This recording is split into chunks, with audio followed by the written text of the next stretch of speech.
Bueno, para agregar un poco al rosario de evidencia de que estamos ante un gobierno de carácter empresarial, antiobrero, y en materia de cultura, cuando uno va a ver que el secretario de Cultura es un empresario teatral, Cifeli es un empresario teatral del teatro comercial, y está al frente de la cartera de Cultura, y cuando uno ve que el Grupo América desembarca en los medios públicos, estamos ante, digamos, poniendo lo público en manos del sector privado para su usufructo. Y antes de venir a esta charla me puse entonces un poco a pensar de dónde viene todo esto, y bueno, me hice un corte en el 2008, que es un poco el momento donde yo salgo un poco a la escena de participar en estas luchas, digamos, por las reivindicaciones en tanto músico trabajador que es mi medio de vida. Entonces, bueno, en 2008 se vota por ley en la legislatura porteña, con la concurrencia, de todos los sectores, no solo el PRO, también el sector kirchnerista, la coalición cívica, hay un plantel que vota el ente autárquico Teatro Colón. El ente autárquico, esta autarquía suena como un canto a la libertad, pero bueno, en realidad lo que busca esa autarquía es el autofinanciamiento o la búsqueda de recursos de ese mismo teatro. Y cuando uno va buscando, cuando uno repasa esa ley, entre las formas de financiamiento de esa ley, está por ejemplo el alquiler de la sala teatral. Y entonces acá empezamos a ver un poco lo mismo que estamos viendo ahora, lo que me llamaba a ponerme en alerta, ¿no? Uno dice, sí, Feli, pero ¿cómo? Viene a hacer obras con Pepito Cibrián y ahora va a dirigir cultura. En cualquier momento tenemos a Pepito Cibrián con todo derecho, digamos, pero no como un negocio personal, digamos, en el CCK, por ejemplo.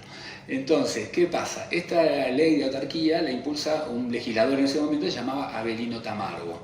Bueno, Avelino Tamargo consigue esta ley con mucha rosca también, modificando la composición del directorio del Teatro Colón para que, digamos, cada espacio político coloque un alfil, y se aprueba esta ley. El tema es que Avelino Tamargo participa de Sinergia SRL, que es una productora que también está integrada por el grupo Phoenix Entertainment Group, me cuesta mucho decir eso, y otro montón de productoras privadas, hasta Disney ha presentado trabajos en el Teatro Colón. Esto no lo digo de un lugar de pacatería, de que no puede entrar la música popular al Teatro Colón, pero claramente esto tiene un perfil empresarial donde hay un grupo empresario que aparte estuvo de los dos lados del mostrador, como es el caso de Tamargo, que estando sentado en la legislatura impulsa una ley de autarquía que habilita el ingreso de su propia productora a hacer negocios en el Teatro Colón, que lo que reduce a una casa de alquiler. Y el Teatro Colón tiene también un perfil, porque es una de las pocas casas de ópera, digamos, o sea, tiene un objetivo, que es la promoción de la ópera, del ballet y de la música sinfónica y de cámara. Es su objetivo, es su fin. En el Teatro Cervantes se hace teatro, se hace música de cámara, digamos, cada cosa tiene su lugar, y de golpe ahora vamos a ver Disney y espectáculos que son más propios para el Luna Park. Como todas estas cosas van derramando, que son cosas que uno va viendo en todos lados, por ejemplo, uno ve que de golpe Milei llega, despide 7.000 trabajadores en Nación, y entonces Macri Jorge no puede ser menos y despide 7.000 trabajadores también, porque no va a ser menos que el otro. Claro que la ciudad es más chica, con lo cual en realidad en proporción despidió más trabajadores. Pero todo esto empieza a derramar. Entonces, por ejemplo, yo trabajo en la banda sinfónica del gobierno de la ciudad, dependiente de la Dirección General de Música, del Ministerio de Cultura del gobierno de la ciudad. El objetivo de la Dirección General de Música es, la promoción, la divulgación. Viene de su periodo anterior, se llamaba Centro de Divulgación Musical. En eso entra a tallar la gratuidad. Históricamente, en su recorrido, la banda es anterior a la creación del CDM, siempre se ha manejado dentro de la gratuidad para el público, que son organismos de difusión que tratan de estar en todos los barrios, en todas las escuelas, los escenarios, lo que sea. Avelino Tamargo llega y trata de imponer algo parecido a aquella autarquía y abre una cuenta que la conocíamos los trabajadores como la cuenta 13, donde nosotros teníamos que generar recursos. Entonces empezó todo este discurso, bueno, pero el que puede pagar que pague, y el que no puede pagar que no pague, y podemos hacer un concierto al año para jubilados y después tocamos cobrando entrada. Y lo primero que se hizo en la remodelación del anfiteatro del Parque Centenario que es digamos, la que tendría que ser nuestra casa, que no la es, pero bueno, depende de la misma dirección que da la música, es poner la boletería, cuando antiguamente, digamos, una boletería que cobraba entrada, no además. Entonces, durante todo ese proceso también se organizó mi lugar de trabajo y hemos visto presiones para todo tipo de cosas. El mismo grupo Fénix una vez nos quiso llevar a tocar el Teatro Avenida, estaba la Embajada de Estados Unidos, no sé qué historia, y se cobraba entrada. Y nosotros nos negamos, la verdad que fue un hecho histórico del que fuimos haciendo una experiencia. Pero estas presiones llegan a niveles ridículos, o sea, todavía insisten con esta cuestión, ya no con la cuenta 13, pero el año pasado nos ofrecían tocar para Peabody a cambio de un termo eléctrico. O sea, se desestimó, los trabajadores dijimos, no, de ninguna manera vamos a tocar por un termo eléctrico. Mostramos nuestra firmeza. A mí me costó porque yo quería el termo eléctrico, porque estaba re bueno, es un termo Peabody que se enchufa y te hace el mate solo, te mantiene la temperatura, pero dijimos, de ninguna manera podemos tocar por un termo eléctrico. Pero bueno, digamos, en el medio pasaron un sinnúmero de negociados, esto que ahora uno ve así feliz. Ángel Mahler fue algún momento ministro de Cultura de la ciudad y termina eyectado en realidad por una interna con el grupo Clarín y otras cuestiones más serias que esto, pero lo que se le mostró al público es algo muy, muy grave, de no ser porque casi que da gracia que contrataba la empresa de sonido de su hermano, desestimando los equipos, digamos, de la ciudad y a los trabajadores de la ciudad. El problema es que él tiene un seudónimo artístico que es Mahler, no se llama Mahler, y la empresa de sonido se llamaba Mahler Sound. O sea, el tipo sale a afanar y avisa que sale a afanar, o sea, una cosa ridícula que contrataba una empresa con su propio nombre artístico. Bueno, como todo esto sigue derramando un poco lo que decía antes, ¿no? Lo de los 7.000 despidos, no es que solo pase en el ámbito de la ciudad. Alguna vez me pasó, estuve trabajando en un musical que se llamaba Eva el Musical, era muy particular porque el musical se llamaba Eva el Musical, y un día nos llevan a estrenar esto al Teatro Argentino de La Plata. Yo decía, qué raro el Teatro Argentino de La Plata. Cuando llego al Teatro Argentino de La Plata había una manifestación de los trabajadores del Teatro Argentino de La Plata, lo cual generó toda una crisis en el Teatro de los Trabajadores, porque para poder hacer eso, que también era de otra productora privada, habían levantado toda la programación del Teatro Argentino de La Plata, que es un teatro de ópera. Bueno, lo mismo que decía, o sea, todo esto es eso, el ámbito de la cosa pública puesta al servicio de empresarios, y dejando de lado, digamos, a los trabajadores de planta de la ciudad, ¿no? Y un poco hablando también de todas estas reformas, estas leyes, bueno, la reforma laboral, que ya se viene insistiendo hace varias gestiones con la reforma laboral, digamos, estaba incluido un capítulo en el DNU, ese capítulo, bueno, todos sabemos que tiene un freno en la justicia, ahora quieren volver a la carga con la reforma laboral, por una nueva ley de reforma laboral. Y un poco, el compañero recién contaba, ¿no?, todas las movidas que los artistas, los trabajadores de la cultura las batallas que estuvimos dando. Y una cosa que a mí me llamaba mucho la atención, y lo coloco acá, digamos, una cosa que pienso yo, y me hacía ruido, que traigo acá, es que estaba el eje puesto sobre todo en estas cuestiones de los institutos, el Instituto Nacional del Teatro, el Instituto Nacional de la Música, Fondo Nacional, y era como que la reforma laboral nos pasaba de costado. Y yo decía, pero qué loco que no podamos denunciar también con toda la letra la reforma laboral, siendo que el sector de la cultura es uno de los más precarizados, digamos.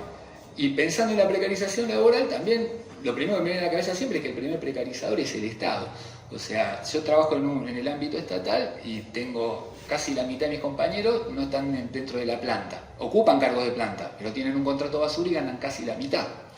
Y esto se reproduce no solo en ciudad, se reproduce en todos los niveles del Estado, ¿no?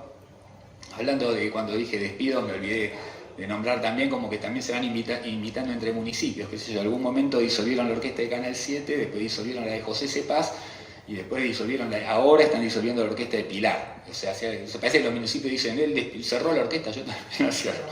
Es como una cosa que por eso me parece que es súper importante la solidaridad entre trabajadores, porque a esto, donde toquen un compañero, tenemos que salir todos a ponerle un freno al ataque con la máxima solidaridad. Bueno, nada, esto de la precarización laboral, bueno, los trabajadores de la cultura, los artistas, como les querramos llamar, lo vemos permanentemente, y incluso el avance sobre nuestros derechos. Yo he ido a trabajar a teatros oficiales donde lo primero que me pone delante es un papel, un poco medio traicioneramente, porque estás por subir al escenario y te dicen firma acá, y es la cesión de derechos de imagen.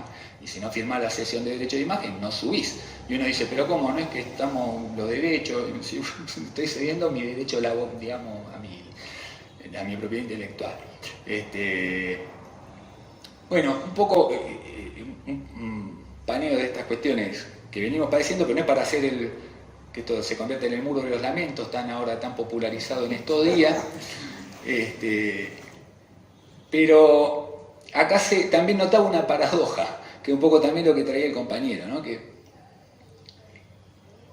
esta charla se llama Defensa, ¿no? Contra la privatización de la cultura. Entonces, cuando yo voy a ver mi sector, la música está dentro de lo que sería el Instituto Nacional de la Música. Pero cuando uno va a ver, acá encontré una cosa re poética que quiero destacar, la poesía de esta cosa.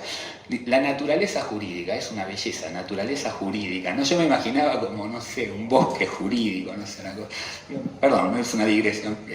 Pero la naturaleza jurídica del INAMU es que es un ente público no estatal. O sea, es un organismo que no es estatal. Y la defensa mismo de este organismo, que por supuesto cabe eso, ahora me cierro con eso, pero incluso estaba en la cuestión de que no tenía impacto fiscal.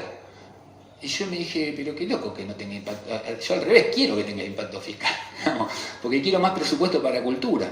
O sea, y si hay un instituto, quiero que tenga también más presupuesto, que no dependa de la multa que le aplica el CONFERA, ¿no?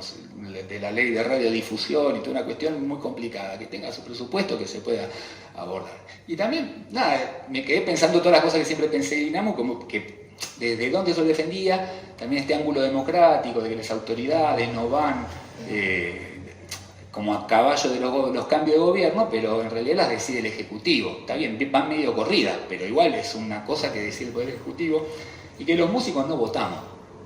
Y cuando te hablan de la Asamblea Confederal que aprueba los Memoria y Balance, en realidad participan los secretarios de Cultura, ministros de Cultura, de las intendencias, de las provincias. Está bien, uno puede decir es democrático porque alguien votó a ese gobernador que puso ese ministro a dedo y está decidiendo por todo, pero en tanto los músicos, no es que los músicos, por ejemplo, de Santa Fe toman una posición, deciden las autoridades y en tanto eso tienen un representante. Entonces a mí me pasó de estar sentado viendo por Zoom una asamblea y de golpe veía a mi jefe, que es un jefe que tuve en la Dirección General de Música, que la verdad que fue uno de los jefes más antiobreros del mundo, y el tipo estaba sentado ahí opinando de todo alegremente y todo muy cordialmente. Y yo decía, pero ese es el señor que quería que toque por un termopío. No era ese, fue otro, pero no importa. Pero esto igual quiere decir que no hay que defender al instituto. No, por supuesto que hay que defenderlo. Lo que estoy diciendo es que, ¿por qué? Porque este ataque al instituto no se da en la nada, digamos, se da en el marco de un golpe enorme a los trabajadores y a las trabajadoras, porque es parte de un plan de gobierno que quiere humillar a la clase obrera para poder desenvolver una política que nada tiene que ver con los intereses de los trabajadores. Por eso cabe, por supuesto, la defensa del instituto. Pero como ya que costó tanto armar estas tremendas asambleas, siempre me parece que lo que nos va a quedar pendiente es que no se desarmen esas asambleas, porque lo que resuelvan en esa cueva que está acá en Entre Ríos y Rivadavia, que más allá de lo que pase, tenemos que seguir todos unidos tratando de discutir una salida política de los trabajadores y en tanto artistas también poder salir a luchar por organizar nuestros reclamos y salir por nuestras reivindicaciones. Bueno, algo así quería decir.